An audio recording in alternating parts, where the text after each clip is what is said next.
الشيطان الرجيم. بسم الله الرحمن الرحيم.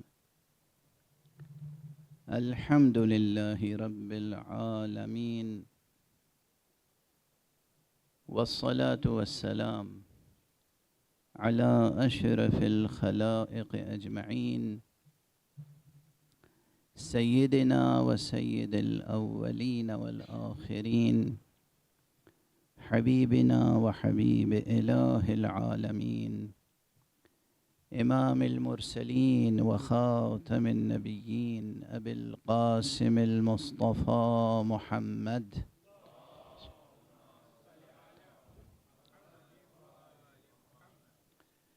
وعلى أهل بيته الطيبين الطاهرين الهداة المهديين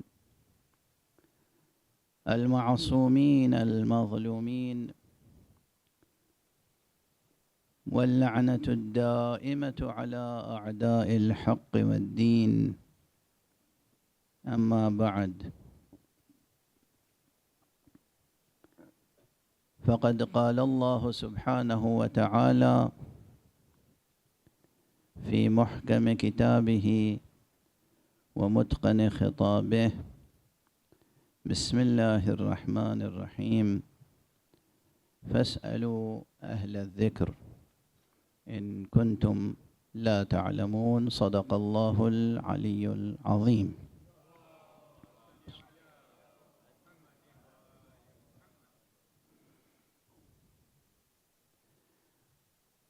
تبرکاً میں نے اس آیت کریمہ کی تلاوت کی ہے، اس لیے کہ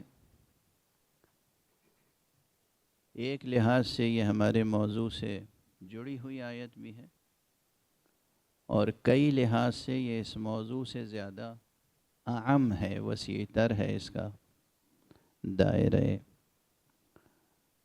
مفہوم بھی اور دائرہ عمل بھی۔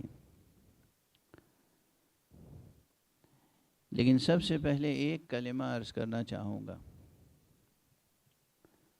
دوسرے ادیان پر، دوسرے مذاہب پر تبصرہ کرنا اس وقت میرا مقصد نہیں ہے، دوسروں کا نقص اجاگر کرنا مقصد نہیں ہے۔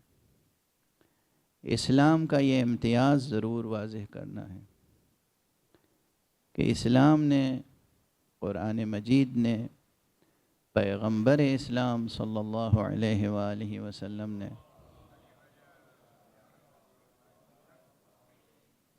جس طرح سے عقل انسانی کے سامنے، قلب انسانی کے سامنے، وجود انسانی کے سامنے علم کے دروازے کھولے ہیں، یہ کارنامہ اپنی جگہ بے نظیر ہے۔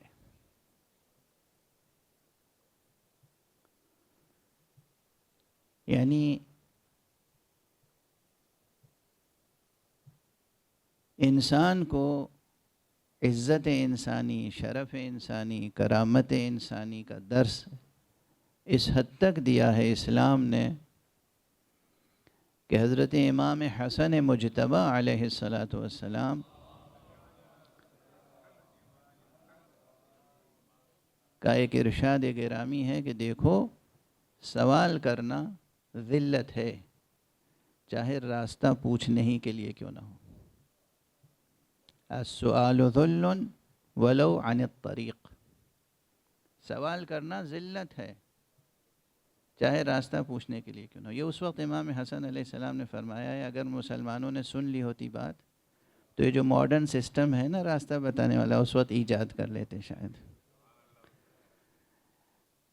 بہرحال وہ اسلام، وہ قرآن، وہ سلسلہ عصمت و طہارت جس نے انسان کو ہر طرح کے سوال کرنے سے روکا، صرف ایک طرح کے سوال کے لیے اکسایا ہے، ابھارا ہے، شوق دلایا ہے، علم کے بارے میں سوال۔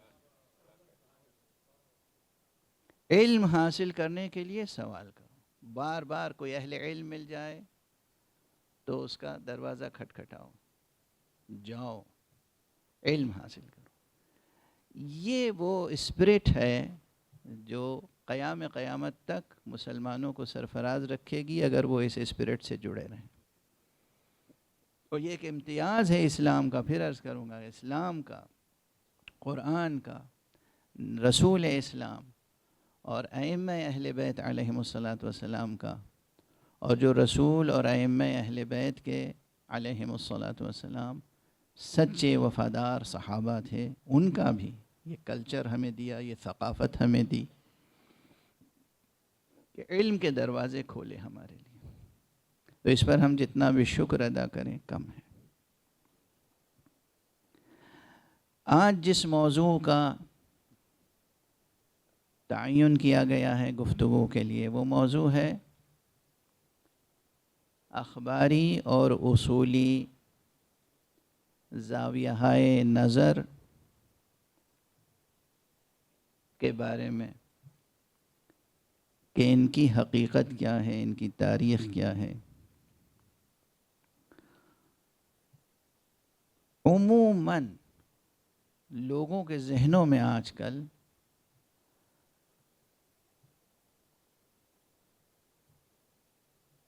یہ بات پائی جاتی ہے کہ گویا یہ ایک دوسرے سے بالکل متضاد رویے ہیں، ٹکراؤ ہے ان میں. بالکل عوامانہ فکر تو یہ ہے کہ اگر کوئی اخباری ہے تو گویا وہ، اگر اصولی ہے تو اخباری کو خارج از دین سمجھ لیتا ہے، اور کوئی اخباری ہے تو اصولی کو خارج از دین سمجھ لیتا ہے. یہ درست نہیں ہے. اور آج کی اس گفتگو کا مقصد، میرا اس گفتگو کا مقصد یہ نہیں ہے کہ میں اصولیوں کی برتری ثابت کروں اخباریوں پر، یا اخباریوں کی برتری ثابت کروں اصولیوں پر. ہرگز نہیں.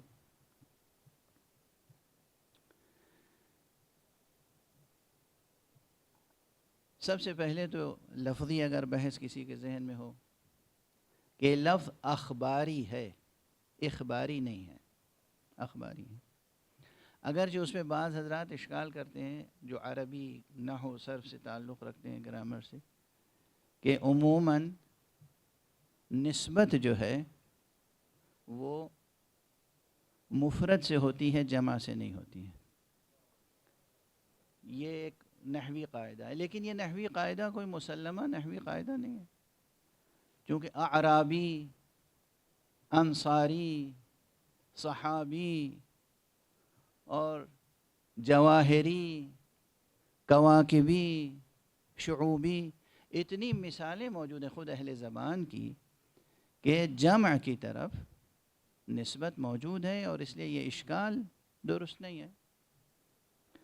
لفظ اخباری ہے، اخبار خبر کی جمع ہے. اب ایک خبر کے تو معنی آپ یہ سمجھتے ہیں کہ جو دن رات ٹی وی پر اور واٹس ایپ پر اور آپ سنتے رہتے ہیں خبریں، لیکزیکل میننگ تو وہی ہے.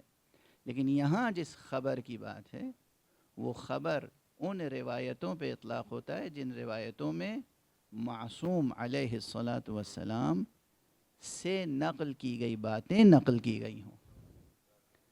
رسول صلی اللہ علیہ وآلہ وسلم کا کلام، قول رسول، فعل رسول، تقریر رسول. قول معصوم، فعل معصوم، تقریر معصوم، یہ جس روایت میں بیان ہوا ہو اسے کہتے ہیں ہم خبر. ذرا اس میں بھی دیکھیے کہ ہم لوگوں نے لفظوں کو حرمتیں بخشی ہیں. ایک عام سا لفظ ہے خبر، لیکن اس کو ایک حرمت بخشی کہ ہم ہر بات کو خبر تھوڑی کہتے ہیں. ہم تو خبر اسی کو کہتے ہیں جس میں کسی معصوم کی بات بیان کی گئی. دیکھیے اچھا، اب خبر اور اسی سے ملتا جلتا ایک لفظ اور ہے نبا.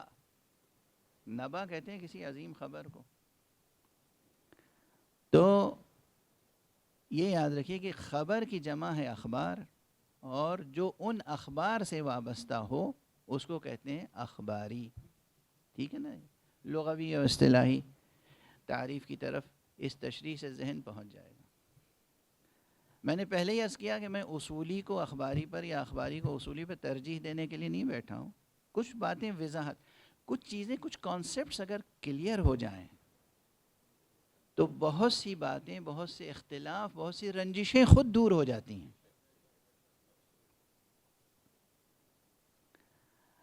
اگر پوچھئے وسیع ذہن کے ساتھ تو میں عرض کروں گا کہ دین کی بنیاد ہی اخبار پر ہے. دین کی بنیاد اخبار. نبی کسے کہتے ہیں؟ جو آسمان کی خبر لا کے ہمیں دینے والا. ٹھیک ہے. نبوت آسمان کی خبریں لانے کا کام ہے. ٹھیک ہے نا. تو دین کی بنیاد، اب یہ دیکھیے آؤٹ آف کانٹیکسٹ جملے نقل کیے جائیں گے اور اس پہ تبصرے ہوں گے تو اس کی ذمہ داری مجھ پہ نہیں ہے. ذہن وسیع رکھیں کہ دین کی بنیاد حقیقتاً خبر پہ. ارسطو کے فلسفے پر یا آئنسٹائن کی فزکس پر تو نہیں ہے دین کی بنیاد. خالص عقلی چیز تو نہیں ہے نا دین. دین مطابق عقل ہے، دین مطابق فطرت ہے، یہ ایک حقیقت ہے. مگر دین مبنی ہے کس پر؟ خبر آسمانی پر. تو اس خبر اور اخبار کے خلاف تو تعصب کسی دیندار میں پایا ہی نہیں جا سکتا. ٹھیک ہے نا. ہمیشہ زاویہ نظر کو اور خانہ دل کو وسیع سے وسیع تر کرنا چاہیے. میری کوشش یہ ہوتی ہے کہ بات پیور اکیڈمک ہو، پیور علمی ہو، پھر بھی اس میں اخلاقی پہلو ساتھ میں رہے، جینے کی بات ساتھ میں رہے. تو ہم علمی نقطہ نظر سے گفتگو کر رہے ہیں، جذباتی نقطہ نظر سے نہیں، لیکن وضاحت. خبر، اخبار، یہ اخبار آسمانی اخبار، اور وہ اخبار جو صرف اور صرف اور صرف معصومین علیہم الصلاۃ والسلام سے ہم تک پہنچی ہیں، ان سے وابستگی. وہ ہے اخباریوں کا سلوگن، اور بہت اچھا سلوگن ہے. بنیادی طور پہ اس سے کسی کو اختلاف نہیں ہو سکتا، چاہے کوئی کتنا ہی بڑا اصولی کیوں نہ ہو. اب یہاں پر بسم اللہ.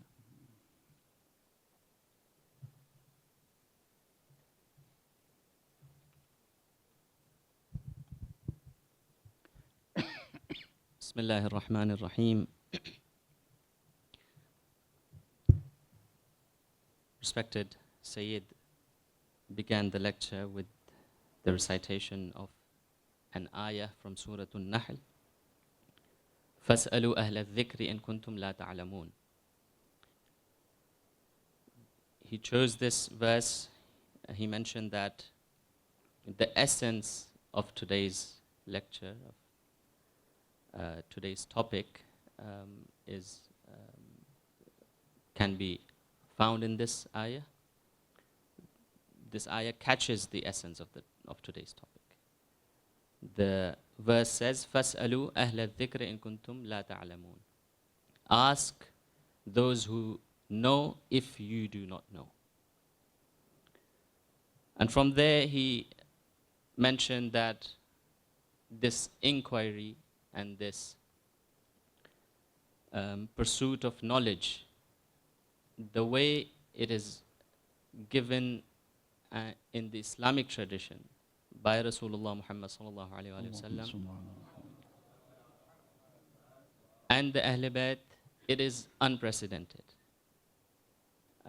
It is not to show a greatness, or this point is not being mentioned to do a comparison between other religions or different sects. It is simply a statement of reality. The second point, which is in continuation of that, is that this pursuit of knowledge, the way it is emphasized, it is truly unique.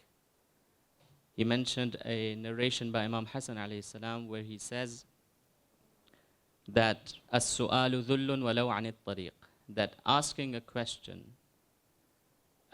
is a source of embarrassment or source of shame if you ask, whether it be to ask for the directions towards wherever you're going. So even seeking guidance towards where you're going, A mu'min should not be doing that, and that is a source of embarrassment for him. But to seek knowledge, to seek ma'rifah, you are always encouraged. You are always encouraged that you should be, trying to gain knowledge and seek knowledge. And from there, the point about today's topic is that, of course, it relates to that in the sense that when we ask questions and we want to know, we have to go towards the narrations of the Ma'sumin alayhi salam, and from there it comes to mind that how are you going to deduce the meanings from those narrations?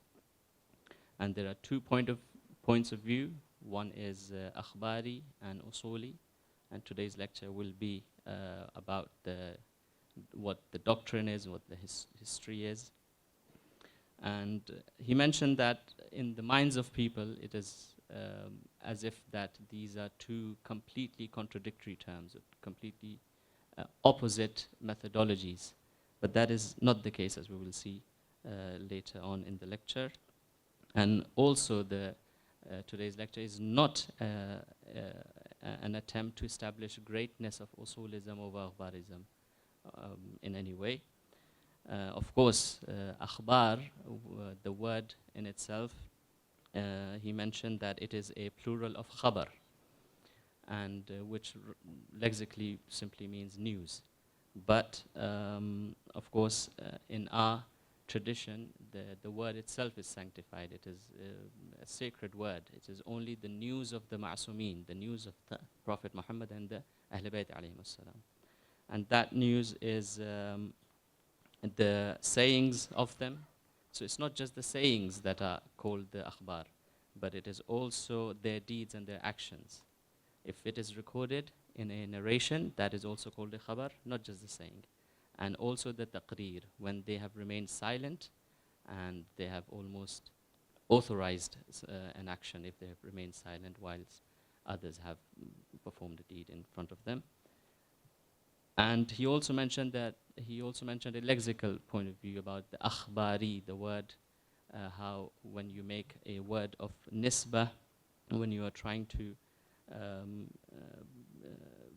use a plural of khabar, it becomes akhbar. So the plural of khabar is akhbar, and from there we have taken the name of akhbarism. And in continuation with that, he said there is another word for khabar, which is naba, which is a similar word portraying the same meaning, and from there comes nubuwah as well. And that is again nubuwah, the news from Allah subhanahu wa ta'ala, the news of God to us. And now it will be the points after that.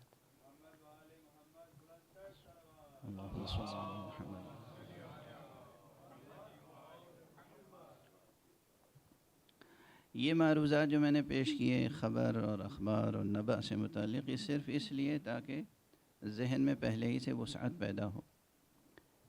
یہ اور بات ہے کہ علمی اور تعلیمی مراحل میں علوم کی تشکیل اور علوم کے ارتقاء کے سفر میں جو لوگ ماہرین تعلیم ہیں اور جو لوگ اکیڈمیشنز ہیں، جو لوگ انٹلیکچوئلس ہیں، وہ جانتے ہیں کہ اصطلاح سازی کے مراحل ہوتے ہیں، اور کبھی کوئی لفظ ڈکشنری سے نکل کے ایک مخصوص معنی میں ٹرمینالوجی بن جاتی ہے، اور پھر جب گفتگو ہوتی ہے تو اسی ٹرمینالوجی کے تحت ہوتی ہے. تو اب اخباریت ایک اصطلاح ہے جو ایک خاص طرز اور طریقے استدلال کی طرف اشارہ کرتا ہے. یہ اصطلاح اشارہ کرتی ہے اصولی کے مقابل میں. اصولی اور اخباری یہ دو اصطلاحیں ہیں جو دراصل استنباط احکام شرعیہ سے متعلق دو طریقہ کار، دو میتھڈولوجیز کی طرف اشارہ کرتی ہیں. ایک طریقہ کار ہے اخباریوں کا، ایک طریقہ کار ہے اصولیوں کا. اب یہاں پر دو طریقہ کار ہیں. اور دو سے زیادہ طریقہ کار بھی ہو سکتے ہیں، اور دونوں طریقہ کار سے بیک وقت بھی فائدہ اٹھایا جا سکتا ہے۔ مقصد کیا ہے، ہدف کیا ہے؟ اخباری کا ہدف کیا ہے؟ حکم خدا معلوم کرنا کہ ہم زندگی کے کسی مسئلے میں کیا عمل انجام دیں۔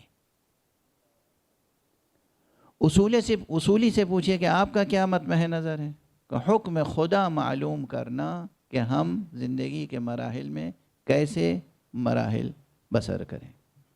اور دونوں کا ہدف و مقصد کیا ہوا؟ ایک کوئی تضاد ہے؟ نہیں ہے۔ ہدف و مقصد دونوں کا مقدس، دونوں کا محترم، اور دونوں کا ایک ہے۔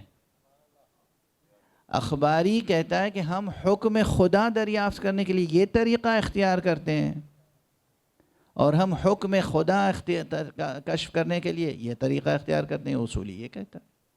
تو میتھوڈولوجیز کا فرق ہے، طریق استنباط کا فرق ہے۔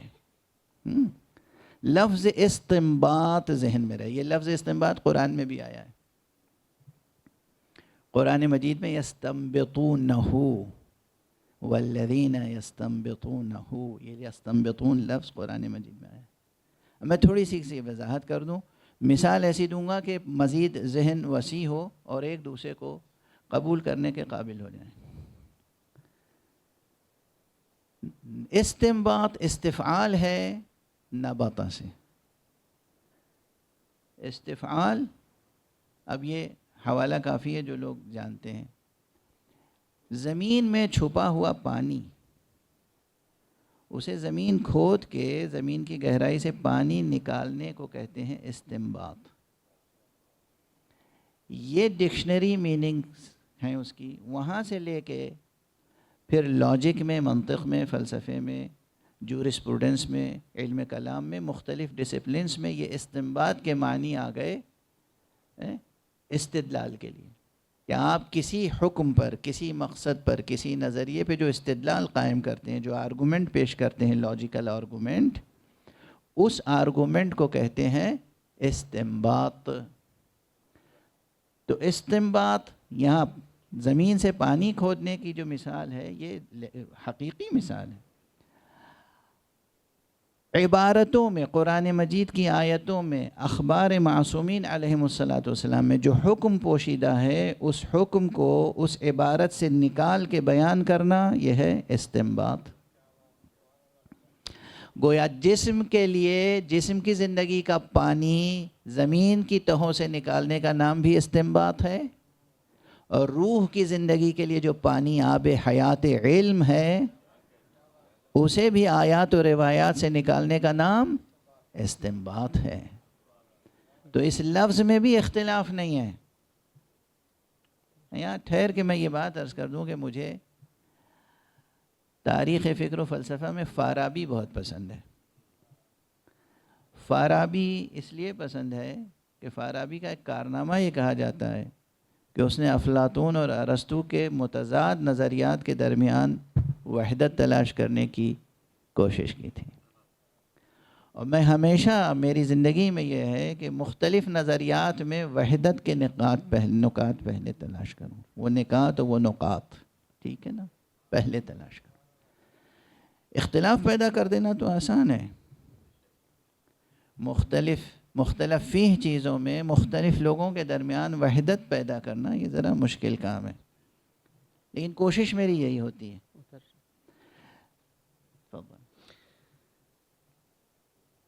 The mention of the word khabar and akhbar and naba and nubuwa was necessary so that we know how the formation of knowledge takes place, how the formation of academic disciplines take place. These words are important, and the terminologies that are formed with these words, they of course hold value and they are important for us. But the meaning that lies behind or underneath the two terms, usuli and akhbari, is of course one, and that is to deduce the rulings of Islamic law. Both of them, the akhbari and the usuli doctrines, they are there to deduce the rulings, to find out what we are supposed to do.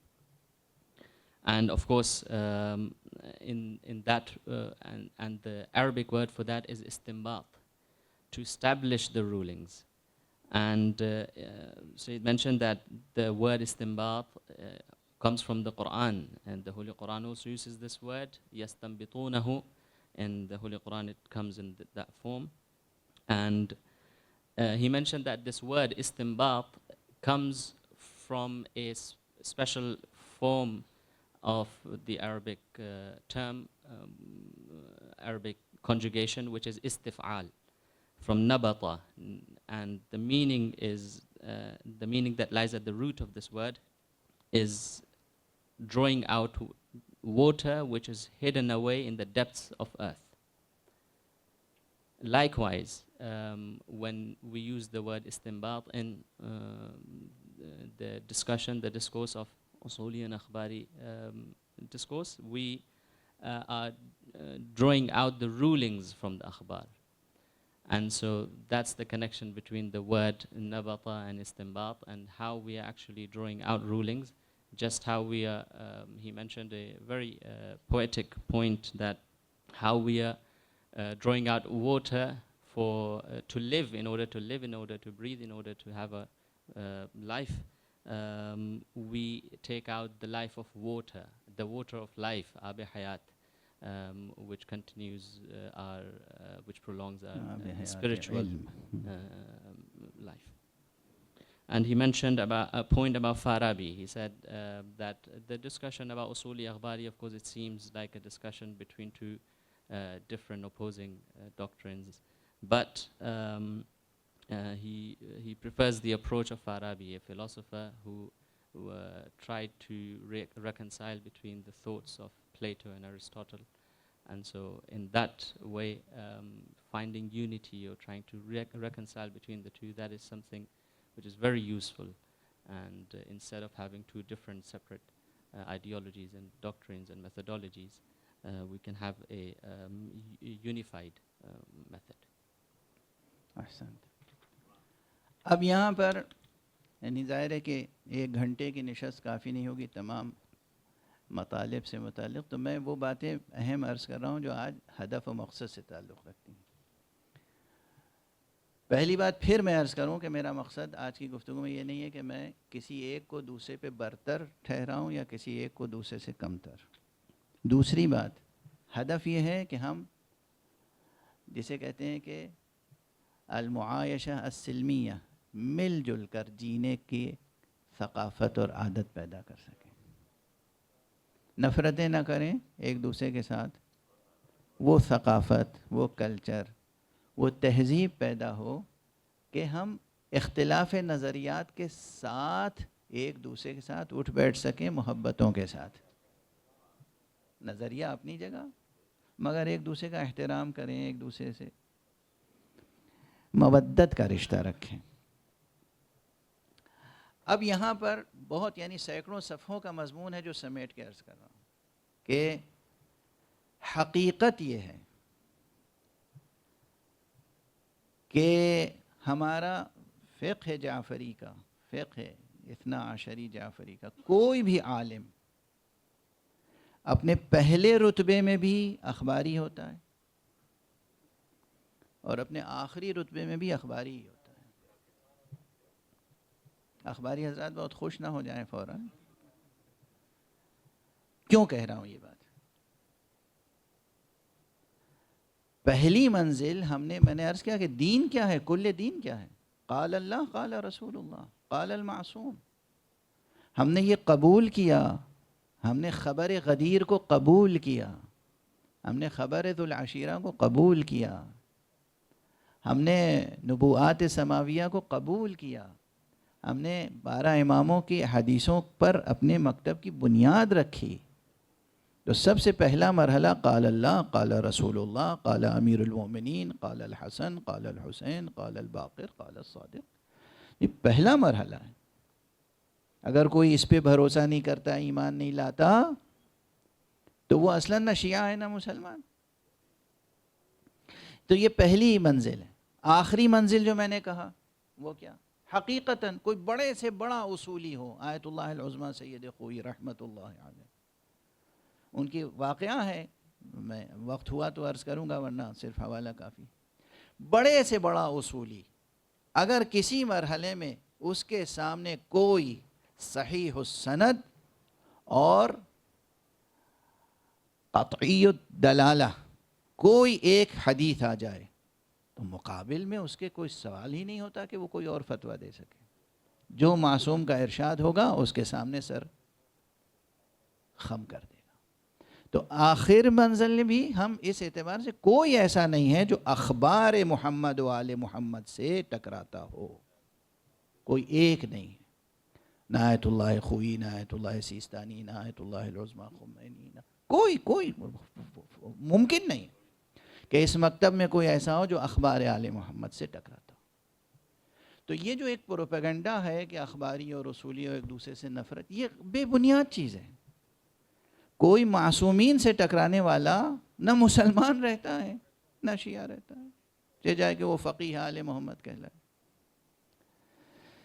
یہ یاد رکھیے کہ یہ جو اختلافات ہیں ان میں دو بنیادی اسباب ہوتے ہیں، ایک سیاسی اور ایک نفسانی.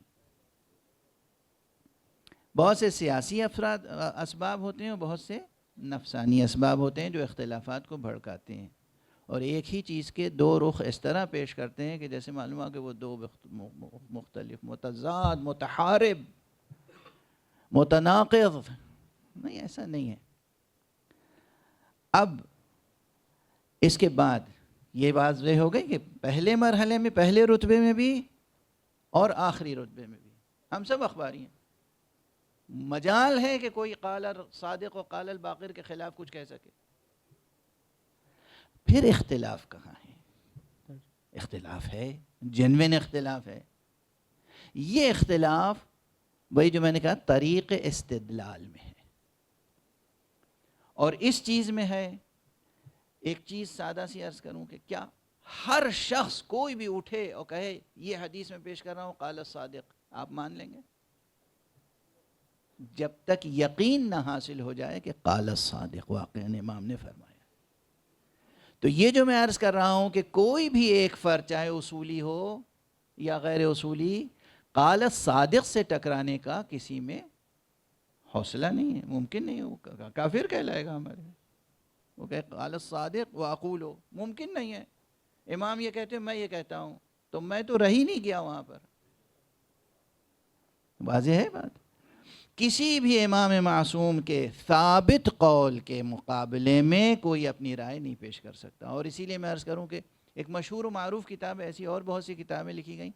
علامہ شرف الدین موسوی صاحب کتاب المراجعات، ان کی کتاب ہے النص والاجتہاد. یہ النص والاجتہاد پوری کتاب ثبوت ہے کہ نص کے مقابلے میں چاہے نص قرآنی ہو، نص نبوی ہو یا نص امامی، نص معصومی، کسی بھی نص معصوم کے مقابل میں اجتہاد کی کوئی حیثیت نہیں ہے. اصولیوں کے نزدیک عرض کر رہا ہوں. یہ موقف کس کا ہے؟ اصولی موقف ہے. اصولیوں کا سب سے بڑا اصول یہ ہے کہ معصوم کے ارشاد کے مقابلے میں اجتہاد کی کوئی حیثیت نہیں ہے. کچھ ذہن روشن ہوا؟ اچھا، پھر بھی اختلافات ہیں. تو اختلافات کس بات کے ہیں؟ اختلافات کے اوپر ظاہر ہے مجھے نہیں اندازہ کہ یہ آج کی بحث مکمل ہو پائے گی. نہیں، چند باتیں. پہلی چیز جو مشہور ہیں، اب اس کی طرف آ جائیں. ہمارے وہ حضرات جو سمجھتے ہیں کہ اخباری ہیں، خود کو اخباری کہتے ہیں، اصولی سے 180 ڈگری اختلاف رکھتے ہیں. وہ کہتے ہیں کہ 4 کتابیں ہیں، کافی، من لا يحضره الفقیہ، استبصار، تہذیب. یہ 4 کتابوں میں جتنی حدیثیں ہیں یہ سب معصوم کی کہی ہوئی ہیں، اور اس میں سے کسی حدیث سے ہم اختلاف نہیں کر سکتے. ٹھیک ہے نا؟ اصولی موقف کیا ہے؟ اب میں ٹرمینالوجی سے بچ کے مفہوم، لب لباب، مغز کلام وہ عرض کر دوں. سوال یہ ہے کہ آپ امام صادق پر ایمان لائیں یا کلینی پر؟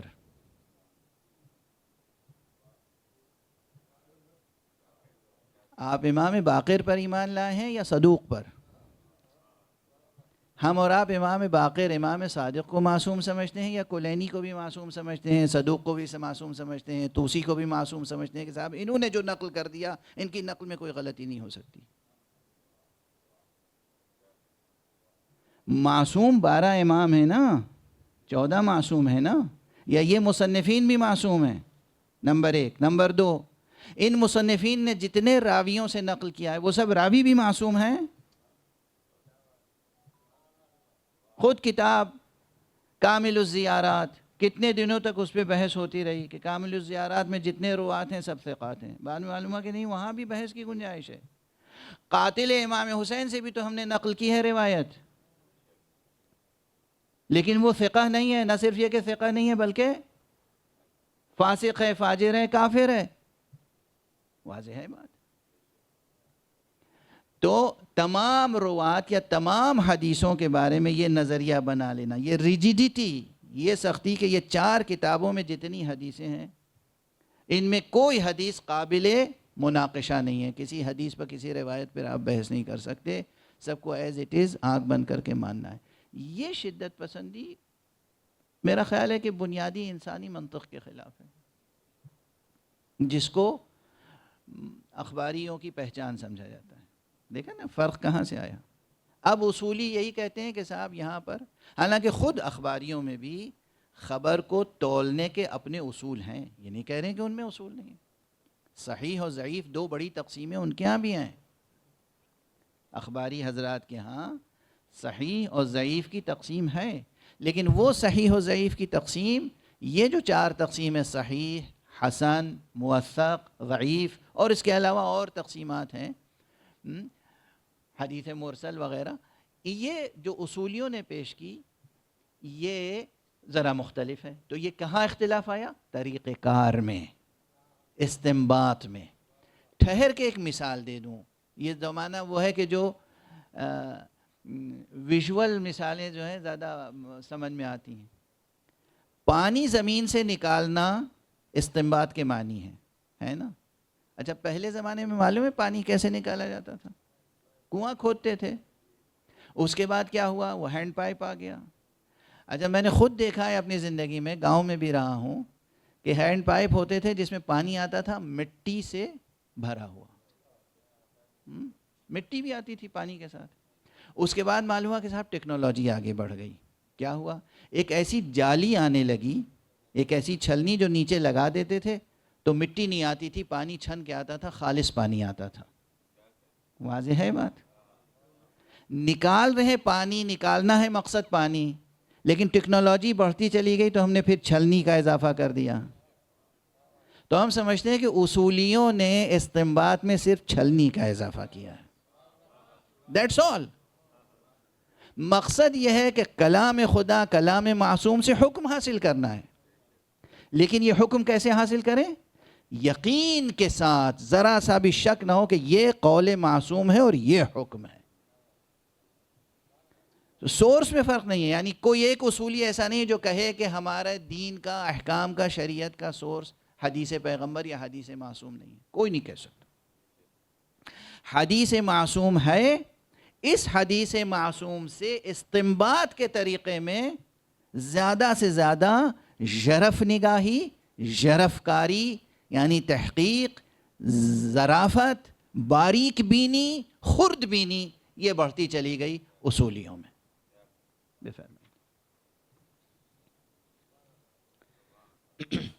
He mentioned that fiqh Ja'fari, where both of these things are in question, usuli and akhbari methodologies, the very first steps towards gaining knowledge, gaining a hukm, is also from the ahkam, also from the akhbar of the ma'soom, of Allah, of the Prophet, of the Aimah.